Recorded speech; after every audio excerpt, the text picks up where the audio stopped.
नमस्कार साथियों, हम पढ़ रहे हैं शिक्षा मनोविज्ञान। आरपीएससी स्कूल व्याख्याता first grade according to syllabus 2 part हमने कवर कर लिए। नेक्स्ट तीसरा पार्ट है मित्रों। पिछले 10-15 वर्ष के क्वेश्चन हम व्याख्या सहित पढ़ रहे हैं। बिना कुछ देरी के आगे का पार्ट शुरुआत करते हैं। आरपीएससी द्वारा आयोजित स्कूल व्याख्याता परीक्षा में जो आईसीटी के मिश्रित अधिगम कौन सा घटक अनिवार्य नहीं है, यानी आरपीएससी जो स्कूल व्याख्याता की परीक्षा लेती है इसमें आईसीटी का जो मिश्रित अधिगम है, आईसीटी का कौन सा मिश्रित अधिगम में कौन सा घटक अनिवार्य नहीं है। इसमें केवल मुद्रित पाठ्य पुस्तकों पर निर्भरता ये अनिवार्य नहीं है। तो अनिवार्य कौन से हैं? मिश्रित अधिगम में अनिवार्य हैं आमने सामने का शिक्षण भी है, ऑनलाइन सामग्री भी है, स्व अध्ययन का समय, ये मिलजुल करके मिश्रित अधिगम बनाते हैं। तो आंसर क्या हो जाएगा? केवल मुद्रित पाठ्य पुस्तकों पर निर्भरता। मिश्रित या ब्लेंडेड लर्निंग में तकनीक या पारंपरिक कक्षा का मेल होता है। इसमें केवल मुद्रित पुस्तकों पर निर्भर रहना इसके उदाहरण के क्या है? विपरीत है। संप्रेषण के गणितीय सिद्धांत का प्रतिपादन किसने किया था? तो शेनन और वीवर ने किया था। संप्रेषण के गणितीय सिद्धांत का प्रतिपादन किसने किया है? यानी कम्युनिकेशन के गणितीय सिद्धांत का तो शेनन और वीवर ने किया है। हम आरपीएससी द्वारा आयोजित पिछले 10-15 वर्ष के क्वेश्चन पढ़ रहे हैं और लगभग वही प्रश्न रिपीट होते हैं। आरपीएससी का जो स्कूल व्याख्याता का मनोविज्ञान है वो थोड़ा टफ भी है, इसलिए आप प्रश्न रट करके जाएंगे तो हुबहू प्रश्न पूछे जाते हैं। ज़्यादा समझने की कोशिश न करें। तो क्लाउडर शेनन और वारेन वीवर ने 1949 में यह मॉडल दिया था जिसे सूचना सिद्धांत का आधार माना जाता है। इसमें शोर की अवधारणा को पहली बार प्रमुखता दी गई थी। शाखीय प्रोग्रामिंग में एक फ्रेम के कितने मुख्य भाग होते हैं? तो शाखीय प्रोग्रामिंग में एक फ्रेम के कितने भाग होते हैं? 3 भाग होते हैं। नॉर्मन क्राउडर के अनुसार शाखीय फ्रेम में 3 भाग होते हैं। सूचना यानी इन्फॉर्मेशन, बहुविकल्पीय प्रश्न यानी इसको टेस्ट कह सकते हैं, प्रतिपुष्टि या उपचार फीडबैक। तो सूचना होती है, बहुविकल्पीय प्रश्न होते हैं और प्रतिपुष्टि या उपचार होता है। निम्नलिखित में कौन सा सॉफ्टवेयर का प्रकार शिक्षा में अनुदेशन के लिए प्रयुक्त होता है? तो ट्यूटोरियल सॉफ्टवेयर का शिक्षा में अनुदेशन के लिए प्रयुक्त होता है। अनुदेशन के लिए तो ये होता है ट्यूटोरियल। ये संस्कृत डिपार्टमेंट 2020 में प्रश्न पूछा गया। शैक्षणिक सॉफ्टवेयर के रूप में ट्यूटोरियल छात्र को विषय वस्तु को छोटे छोटे चरणों में समझाने, अभ्यास कराने के काम आता है। प्रणाली उपागम, ये जिसको सिस्टम अप्रोच कहते हैं, कि प्रक्रिया चरण में निम्नलिखित में से कौन सी गतिविधि शामिल है? शिक्षण व्यूहरचनाओं का प्रयोग। शिक्षण व्यूहरचनाओं का प्रयोग प्रणाली उपागम में है। शिक्षण व्यूहरचनाओं का प्रयोग। प्रक्रिया वह चरण है जहां कक्षा के भीतर शिक्षण विधियों, युक्तियों, संचार माध्यमों को वास्तविक क्रियान्वयन किया जाता है। एडगर डेल के अनुभव शंकु के अनुसार कौन सा अनुभव सबसे अधिक अमूर्त है, यानी अब्स्ट्रैक्ट है? तो ये शाब्दिक प्रतीक है। अनुभव शंकु है ना एडगर डेल का, उसके अनुसार अनुभव का सबसे अधिक अमूर्त है। क्या है? सबसे अधिक अमूर्त कौन सा है? शाब्दिक प्रतीक। एडगर डेल के अनुभव शंकु में शाब्दिक प्रतीक सबसे शीर्ष पर होते हैं क्योंकि ये सबसे कम वास्तविक और सबसे अधिक अमूर्त होते हैं। ई गवर्नेंस का शिक्षा के क्षेत्र में क्या अनुप्रयोग है? ऑनलाइन प्रवेश और परीक्षा फार्म। शिक्षा में ई गवर्नेंस का अर्थ है प्रशासनिक कार्यों जैसे दाखिला है, परिणाम है, छात्रवृत्ति को पारदर्शी और डिजिटल बनाना। अग्रिम आयोजक प्रतिमान का प्रयोग करते समय शिक्षक को किस बात का ध्यान रखना चाहिए? आयोजक छात्र के पूर्व ज्ञान और नई सामग्री के बीच सेतु का कार्य यानी बीच में पुल का काम करे। तो अग्रिम आयोजक का उद्देश्य छात्र को नई जानकारी के लिए मानसिक रूप से तैयार करना, इसके लिए पूर्व ज्ञान से जुड़ा होना चाहिए। संप्रेषण में संकेतीकरण का मुख्य उद्देश्य क्या है? विचार को ऐसे रूप में बदलना जिसे भेजा जा सके। एनकोडिंग वह मानसिक प्रक्रिया है जिसमें प्रेक्षक अपने विचारों को शब्दों, संकेतों, चित्रों में बदलता है ताकि उन्हें माध्यम द्वारा प्रेषित किया जा सके। शिक्षण प्रतिमान के किस भाग में उन विशिष्ट परिस्थितियों का वर्णन होता है जिसमें प्रतिमान कार्य करता है? तो यह है सामाजिक प्रणाली जिसमें प्रतिमान कार्य करते हैं। सामाजिक प्रणाली शिक्षक और छात्र की भूमिकाओं और कक्षा के वातावरण के नियमों का वर्णन करती है। एल्गोरिदम शिक्षण में किस कौशल को विकसित करने में सहायक है? तार्किक समस्या समाधान। एल्गोरिदम क्या करता है? तार्किक समस्या का समाधान करता है। एल्गोरिदम चरणों का वह समूह है जिसमें किसी समस्या को व्यवस्थित और तार्किक तरीके से हल करना सिखाता है। यानी अनुदेशन तकनीक में रेखीय अभिक्रम का मुख्य आधार क्या है? यह है क्रिया प्रसूत अनुबंधन, ऑपरेंट कंडीशनिंग जिसको कहते हैं क्रिया प्रसूत। अनुदेशन तकनीक में रेखीय का मुख्य आधार क्या है? क्रिया प्रसूत अनुबंधन। जो स्किनर का है ना, बीएफ स्किनर का रेखीय अभिक्रम उनके क्रिया प्रसूत अनुबंधन के सिद्धांत पर टिका है, जहाँ सही अनुक्रिया पर तुरंत पुनर्बलन मिलता है।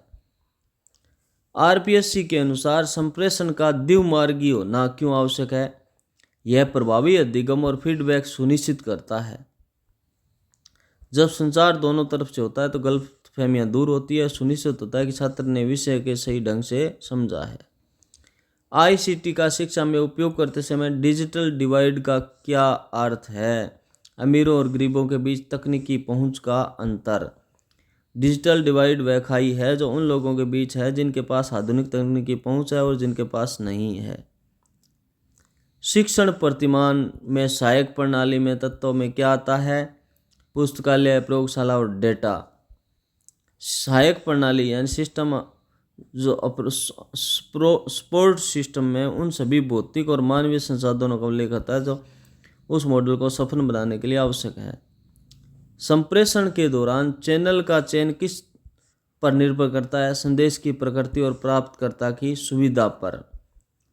माध्यम का चुनाव संदेश के प्रकार यानी लिखित, मौखिक या दृश्य प्राप्तकर्ता की पहुंच के आधार पर किया जाना चाहिए। अग्रिम आयोजक प्रतिमान किस तरह के शिक्षण के लिए सबसे उपयुक्त है? यह माध्यमिक और उच्च माध्यमिक के लिए। अग्रिम आयोजक प्रतिमान है वो माध्यमिक और उच्च माध्यमिक के लिए। चूंकि यह प्रतिमान अमूर्त जटिल अवधारणाओं को समझने में मदद करता है, इसलिए माध्यमिक और उच्च माध्यमिक के लिए प्रभावी है। कंप्यूटर सहायक अनुदेशन का सूचनात्मक प्रकार क्या प्रदान करता है? विशिष्ट विषयों पर डेटा और जानकारी। प्लीज़ मित्रों चैनल को लाइक, शेयर और सब्सक्राइब जरूर करें। सूचनात्मक सीएआई एक एनसाइक्लोपीडिया की तरह कार्य करता है जहां छात्र अपनी जरूरत के अनुसार जानकारी खोज सकता है। संप्रेषण में पूर्वग्रह किस प्रकार की बाधा है? मनोवैज्ञानिक बाधा है। जो पूर्वग्रह है वो क्या है? मनोवैज्ञानिक बाधा है। पूर्वग्रह प्राप्तकर्ता के मस्तिष्क की अवस्था है जिस उससे संदेश को निष्पक्ष रूप से समझने से रोकती है, अतः यह मनोवैज्ञानिक बाधा है। प्रणाली उपागम का उपयोग करने का मुख्य लाभ क्या है? शिक्षा की गुणवत्ता में सुधार, समस्या का समग्र समाधान। प्रणाली उपागम का फायदा क्या है? शिक्षा की गुणवत्ता में सुधार और समस्या का समग्र समाधान। प्रणाली उपागम शिक्षा को एक पूर्ण तंत्र के रूप में देखता है जिससे उद्देश्यों की प्राप्ति अधिक वैज्ञानिक और सुनियोजित तरीके से होती है। शिक्षा दर्शन कार्यक्रम जो राजस्थान में प्रसारित होता है का मुख्य उद्देश्य क्या है? शिक्षा दर्शन का मुख्य उद्देश्य क्या है भाई? टेलीविजन के माध्यम से शैक्षणिक सामग्री पहुंचाना। शिक्षा दर्शन एक टीवी आधारित कार्यक्रम है जिसे राजस्थान शिक्षा विभाग ने डीडी राजस्थान पर शुरू किया ताकि बच्चे घर बैठे सर्वदर्शी माध्यम से पढ़ सके। संप्रेषण में शेनन वीवर मॉडल 1949 में शोर को कहाँ दर्शाया गया है? संचार चैनल या माध्यम के बीच में। शोर को कहाँ दर्शाया गया है? संचार चैनल या माध्यम के बीच में। इस मॉडल के अनुसार शोर वह बाहरी तत्व है जो माध्यम में संदेश को प्रसारित करते समय बाधा डालता है। शिक्षण प्रतिमान के सिंटैक्स का दूसरा नाम क्या है? संरचना। सिंटैक्स या संरचना उन सोपानों या चरणों की व्याख्या करती है जिनके आधार पर कक्षा में शिक्षण की अतः क्रिया संचालित की जाती है। कंप्यूटर सहायक अनुदेशन के इंक्वायरी मोड में छात्र की भूमिका होती है समस्या समाधान हेतु प्रश्न पूछना। इंक्वायरी मोड में कंप्यूटर छात्र के सामने समस्या रखता है और छात्र अपनी जिज्ञासा और तर्क से उसका समाधान खोजने का प्रयास करता है। प्रणाली उपागम में पुनर्निर्देश का मुख्य लाभ क्या है? कमियां सुधारने हेतु मार्ग प्रशस्त करना। फीडबैक इनपुट और प्रोसेस की कमियों को उजागर करता है ताकि आउटपुट को बेहतर बनाया जा सके। यह सिस्टम को स्व सुधारात्मक बनाता है। अग्रिम आयोजक प्रतिमान का उपयोग करते समय छात्र की संज्ञानात्मक संरचना पर क्या प्रभाव पड़ता है? तो संज्ञानात्मक संरचना नए और पुराने ज्ञान का सार्थक सुदृढ़ीकरण होता है। यह मॉडल मस्तिष्क में एक फोल्डर या ढांचे की तरह काम करता है जिससे नई जानकारी व्यवस्थित रूप से संचित हो जाती है। संप्रेषण की प्रक्रिया में संदेश क्या है? वह विचार या सूचना जिसे प्रेषित किया जाना है। संदेश संचार का मुख्य विषय है जिसे प्रेषक प्राप्तकर्ता तक पहुंचाना चाहता है। शिक्षण की किस तकनीकी में मशीन का प्रयोग अनिवार्य है? कठोर शिल्प हार्डवेयर में क्या है? मशीन का प्रयोग अनिवार्य है। कठोर शिल्प उपागम भौतिक विज्ञान इंजीनियरिंग पर आधारित है जिसमें रेडियो, प्रोजेक्टर, कंप्यूटर जैसी मशीनों का उपयोग होता है। ई लर्निंग में अनसिक्रोन्स का माध्यम का उदाहरण कौन सा है? ईमेल और चर्चा मंच। अनसिक्रोन्स अधिगम वह है जहाँ छात्र शिक्षक एक ही समय पर ऑनलाइन नहीं होते। छात्र अपनी सुविधा से संदेश पढ़कर उत्तर दे सकता है। समूह जांच प्रतिमान के प्रतिपादक कौन है? तो यह है जॉन डेवियर, हर्बर्ट थिलेन। समूह जांच प्रतिमान के यह प्रतिमान सामाजिक अंतःक्रिया परिवार से संबंधित है। छात्रों में लोकतांत्रिक मूल्यों और समूह में कार्य करने की क्षमता विकसित करता है।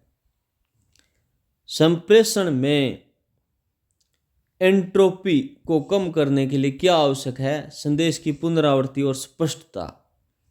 संचार में जितनी अधिक स्पष्टता, संक्षिप्तता होगी, एंट्रोपी, बाधा या शोर उतनी ही कम होगी। कंप्यूटर सहायक अनुदेशन जिसे CAI के में अभ्यास मोड का प्रयोग कब किया जाता है? नहीं, कंप्यूटर सहायक अनुदेशन में अभ्यास मोड का प्रयोग कब किया जाता है? जब तथ्य पहले से सीखे जा चुके हो। ड्रिल एंड प्रैक्टिस का उद्देश्य सीखे हुए ज्ञान को स्थायी बनाना, उसमें गति लाना है। शिक्षण के स्मृति स्तर का मुख्य बल किस पर होता है? तथ्यों को रटने और धारण करने पर। हर्बर्ट द्वारा प्रतिपादित इस स्तर में केवल सूचनाओं को याद करने पर ध्यान दिया जाता है। इसमें सूझबूझ का अभाव होता है। संप्रेषण के 7 Cs में यानी कंप्लीटेनेंस पूर्णता का अर्थ है। संप्रेषण में 7 Cs में पूर्णता का क्या अर्थ है? संदेश में सभी आवश्यक तथ्य शामिल होने चाहिए। एक पूर्ण संदेश वह है जिसमें प्राप्तकर्ता के सभी प्रश्नों के उत्तर हों, उसे अतिरिक्त स्पष्टीकरण की आवश्यकता न पड़े। अग्रिम आयोजक प्रतिमान की सफलता किस पर निर्भर करती है? आयोजक और पाठ्य सामग्री के बीच तार्किक संबंध पर। अग्रिम आयोजक प्रतिमान की सफलता किस पर निर्भर करती है? आयोजक और पाठ्य सामग्री के बीच तार्किक संबंध पर। यदि आयोजक और वास्तविक पाठ के बीच संबंध स्पष्ट नहीं है तो सार्थक अधिगम नहीं हो पाएगा। प्रणाली उपागम के अनुसार अदा का तत्व नहीं है तो छात्र की अंतिम उपलब्धि ये इसका तत्व नहीं है। अदा का, इनपुट का तत्व नहीं है। इनपुट का तत्व क्या हो सकता है? पाठ्यक्रम हो सकता है, शिक्षक हो सकता है, विद्यालय भवन भी हो सकता है। छात्र की अंतिम उपलब्धि ये नहीं हो सकता। छात्र की अंतिम उपलब्धि पर्दा का हिस्सा है, न कि अदा, यानी आउटपुट है, न कि इनपुट। संप्रेषण प्रक्रिया में डिकोडिंग का कार्य कौन करता है? प्राप्तकर्ता करता है। संप्रेषण प्रक्रिया में डिकोडिंग का कार्य कौन करता है? प्राप्तकर्ता जब प्रेषक के संदेश को समझकर उसका अर्थ निकालता है उसे डिकोडिंग कहते हैं। डिजिटल साक्षरता का क्या अर्थ है? तकनीकी को खोजने, मूल्यांकन करने और उपयोग करने की क्षमता। तकनीकी को खोजने, मूल्यांकन करने, उपयोग करने की क्षमता डिजिटल साक्षरता है। डिजिटल साक्षरता में तकनीकी का जिम्मेदार और प्रभावी ढंग से उपयोग करने का कौशल शामिल है। ई पाठशाला पोर्टल पर उपलब्ध सामग्री किस रूप में होती है? तो ई पाठशाला पोर्टल पर ई बुक्स में भी होती है, ऑडियो वीडियो में भी होती है और एनिमेशन के रूप में भी होती है। तो उपयुक्त सभी आ जाएगा। ई पाठशाला एनसीईआरटी की एक व्यापक डिजिटल लाइब्रेरी है जहां हर प्रकार के शैक्षिक संसाधन उपलब्ध है। शिक्षण प्रतिमान का वह तत्व जो छात्र की सक्रियता को बढ़ाता है। तो संरचना, शिक्षण प्रतिमान का वह तत्व जो छात्र की क्या बढ़ाता है, सक्रियता बढ़ाता है। तो यह सिंटैक्स या संरचना। संरचना के सोपानों के माध्यम से ही छात्र की विभिन्न गतिविधियों में सक्रिय रूप से जुड़ा जाता है। संप्रेषण के दौरान अशाब्दिक संकेतों में शामिल है शरीर की भाषा, बॉडी लैंग्वेज शामिल है अशाब्दिक में। अशाब्दिक संचार में चेहरे के हाव भाव, इशारे, आंखों के संपर्क के माध्यम से भावनाओं को व्यक्त किया जाता है। अग्रिम आयोजक प्रतिमान में संज्ञानात्मक संगठन का अर्थ है। तो ये हो जाएगा सूचनाओं का क्रमबद्ध ढंग से मस्तिष्क में सेट करना। इसका अर्थ है छात्र के मस्तिष्क में सूचनाओं का एक ऐसा जाल तैयार करना जिससे वे स्थायी हो सके।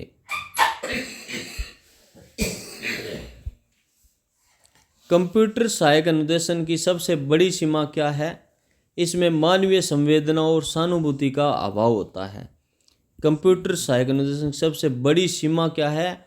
मानवीय संवेदना और सहानुभूति का क्या होता है? अभाव होता है। मशीन छात्र की संवेगात्मक सामाजिक समस्याओं को शिक्षक की तरह महसूस नहीं कर सकती।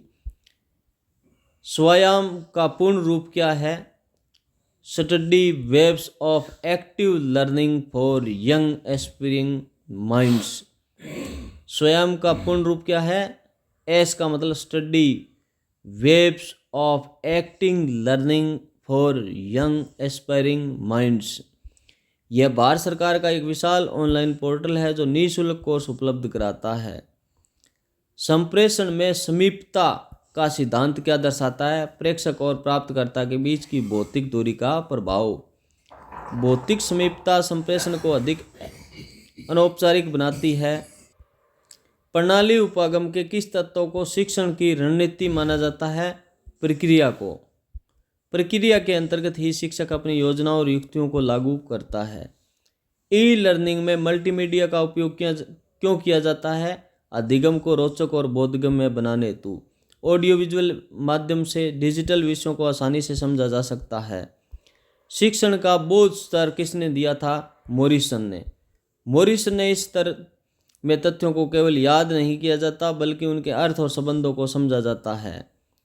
तो संप्रेषण में पृष्ठ पोषण किसे प्राप्त होता है? प्रेषक को। फीडबैक किसे प्राप्त होता है? प्रेषक को।